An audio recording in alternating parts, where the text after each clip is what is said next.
What's up, commoners from down and under, the John who wonder, Janderer. Dito tayo ngayon kala Boss John Grasa for our PMS. Kasama natin si Kuya Jeff at ngayon siya yung nagbabaklas ng throttle body para check upin or tignan kung ano mga dapat linisin.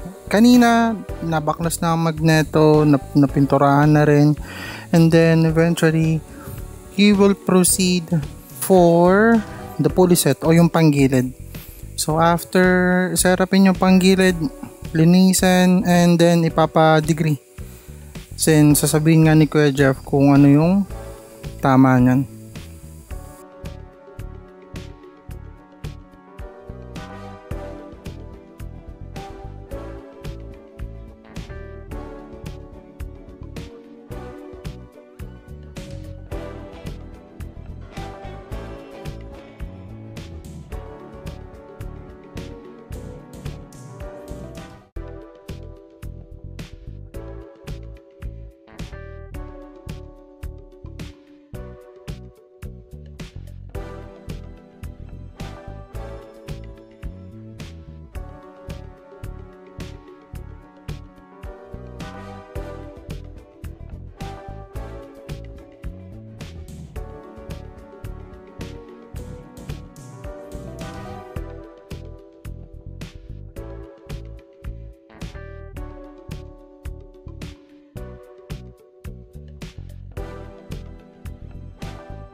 Lubog na yung gitna kasi hindi sumasagad yung belt mo.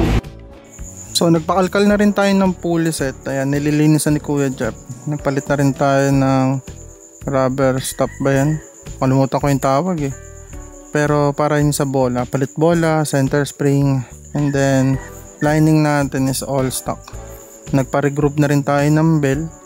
And then yan, linis-linis na lang, binubugahan na rin ng tubig. Then we're almost done. After nyan, test drive para lamapat yung mga pyesa natin. Sa belt naman, hindi mo na ako nagpalit kasi pwede pa naman daw yung belt natin. By next time na magpalinis tayo ng panggilid, all good na, pwede tayo magpalit. Ayan, pinakita ni Kuya Jeff na wala nang kaalog-alog yan dahil nga dun sa spacer na nilagay. Ayan, binobo na yung panggilid. Ayan, tas kung mapapansin nyo, may minimal na pagpag given kasi matanda na yung belt natin eh. So almost 20k na rin ang tinakbo niyan, pero okay pa naman daw yan. Take note, basta walang crack, yun lang ang tatandaan nyo, walang crack. Pag may crack, definitely watch out na sa belt nyo kasi it's a sign na kailangan nyo magpalit. Pero para sa akin, mas maganda, prevention's better than cure. Palit na kayo kaysa masiraan kayo sa kalye o kaya sa gitna ng biyahe, diba? So balik na natin lahat ng mga cover, gamit tuloy cover. So once na buo, test drive, then papaalam na tayo sa tropa.